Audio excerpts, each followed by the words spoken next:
So hi, welcome back to Mountain Boys. Happy Veterans Day. Coming to you from mountains in southwest Montana, where it's a cold, snowy, windy day out elk hunting right now. So I just wanted to kind of talk a little bit about Veterans Day and what it means to me, and some things that I'm finding very concerning right now on this Veterans Day. So a little bit of family history, I guess. Both my grandpas served in World War II. My mom's dad, he was a medic in the Army, and my dad's dad, he was a radioman in the Navy. So they were part of the greatest generation that fought in the largest war the history of this world's ever seen, and I hope it's the largest war that's ever seen in the history of the world. And one of the things that the United States and our allies were fighting against during World War II was fascism, against Nazi Germany. Now, I think about how they grew up. I think about what they stood for. And I think they would be very disappointed in what we've seen transpire this past week with the Republican Party. Right now, we've got a Republican president who isn't accepting the results of an election. You know, for months he said he wasn't going to. He hasn't committed to a peaceful transition of power. People like Secretary of State Pompeo are further muddying the waters, saying they're preparing for a smooth transition to Trump's second administration. We have a President-elect Biden, who's being very patient. He's not stoking the flames anymore. He's leaving that to President Trump. And for everyone who voted for President Trump, that's fine. That's your right. You have the right to vote for whomever you believe in, whatever you believe. But given the results of the election and what's happened this past week, I'd ask you to reconsider your position a little bit. We have an incumbent president who isn't happy with the outcome of the election, who's doing everything he can to confuse, inflame, and discredit the election results. That's bottom line, undemocratic, un-American, and frankly, it's fascist. What he's doing right now is what my grandpas fought against. The American ideal that they fought for is not the American ideal that Trump is touting on Twitter. It isn't. It isn't. And for people who voted for Trump, like I said, that's fine. That's your right.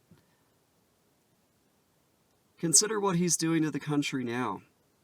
He's doing nothing but delaying and confusing and muddling the issue. It's just classic Trump style. I mean, sue and delay. Sue and delay. That's what Trump does. And it's not serving the nation, the world, or any of us, citizens of the United States, any favors. All it's doing is tearing down our democracy. I get it. You don't want a Democrat in office. That's fine. That's fine. But we live in a republic, and he's now won the election. What else do you want to say? There are some of us that had to endure 4 years of Trump's buffoonery. And I don't understand it. That's part of the issue. I I don't get what makes a Trump voter tick. I don't. And before I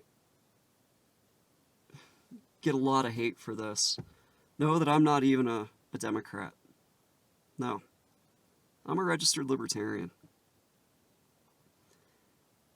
And when I think about what Trump is doing to our country, even after he's frankly lost an election, people will make the argument that the states haven't certified their election results yet. And that's true. That's true. But the writing's on the wall. You know, for once, Donald Trump, for once, be gracious. It's nowhere in your nature, and I know that, and we expect it. But you're dragging the country down a dark path. That's what I have to say about that. Back to Veterans Day and kind of my family history. You know, my dad fought in Vietnam. I served in the Air Force, the Air Guard. A lot of my friends are still in the Air Force. I had a few friends from college who are in the Army. You know, all my friends that I just mentioned, they've deployed overseas. You know, I deployed. And what I see as the cancer of the Republican Party now, it makes me sad. Because those aren't the ideals that I enlisted for. Not at all. Not at all. Trump's rhetoric and his baseless accusations, those aren't the ideals that I enlisted for. I'm pretty sure those aren't the ideals that a lot of my friends enlisted or commissioned for. So, it just needs to stop. And one way or another, it's going to stop on January 20th. I hope Trump has a little bit of dignity and grace, even though I think it's beyond him. I literally hope that the Secret Service doesn't have to drag him out of the White House kicking and screaming. I'm hoping that doesn't happen, but would it surprise me? No. No. So, undermining the results of a United States election, like he's doing, is straight out of the authoritarian's handbook. Think about that. And for all of the other Republican leaders who are either defending that move or being conspicuously silent on it, think about that too. If they're not willing to stand up to someone like Donald Trump, what do they stand for? It seems like to me, they stand for nothing but keeping their own power. That's a dangerous thing. That's a very dangerous thing.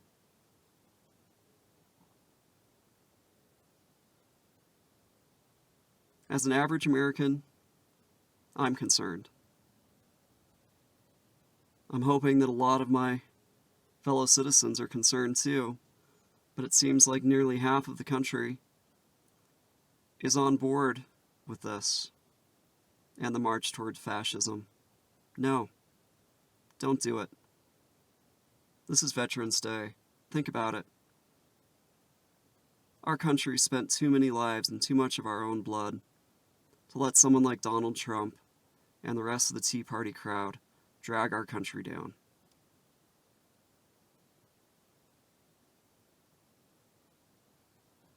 I'm going to segue here a little bit too, and something else I wanted to say, because it's been pestering me for a while.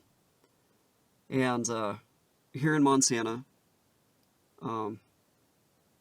Greg Gianforte won the election. No one's contesting his election.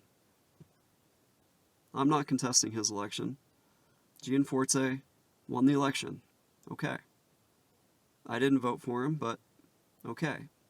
He's going to be the next governor. Okay. Listening to the radio this morning on my way out here in the dark, he's not going to continue the mask mandate that we have in place here in Montana. He says instead he's going to leave it up to personal responsibility. That scares me. Pandemic is doing nothing but getting worse now in the country, specifically in the northern Intermountain West, northern Midwest, upper Midwest. Things are looking grim. The governor of Utah, I saw yesterday, issued a mandatory mask mandate for his state. He's a Republican. Okay. Thank you. Thank you. Greg Gianforte didn't, and like I said, he left it up to basically personal discretion and personal responsibility. Well, from what I've seen, personal responsibility, when it comes to this, hasn't meant very much so far. I'm a libertarian, so I believe in an unlimited amount of freedom and liberty for the individual until your actions or inactions start infringing on the freedoms, and the liberties of others. So, when it comes to a mask, this is not a political statement. This is a public health measure. This is a tool that we have to fight a pandemic that's ravaging our country, our world, and our economies. I think back to my mom's dad. He was born in 1915. He was born when our country was in the midst of World War I. 1918, he was 3 years old. 102 years ago, on Armistice Day, the very first Veterans Day, the world was fighting another pandemic, the Spanish flu. And guess what? This is one of the public health measures they had then because it was effective. Simple and effective. Yet for some reason today, it's gotten twisted into a political punching bag. I don't understand it. And going back to being a libertarian, I don't have the right to get someone else sick. Other people in my community don't have the right to spread a virus and get other people sick, especially when there is a simple and proven and effective public health measure that we can take. I don't understand it.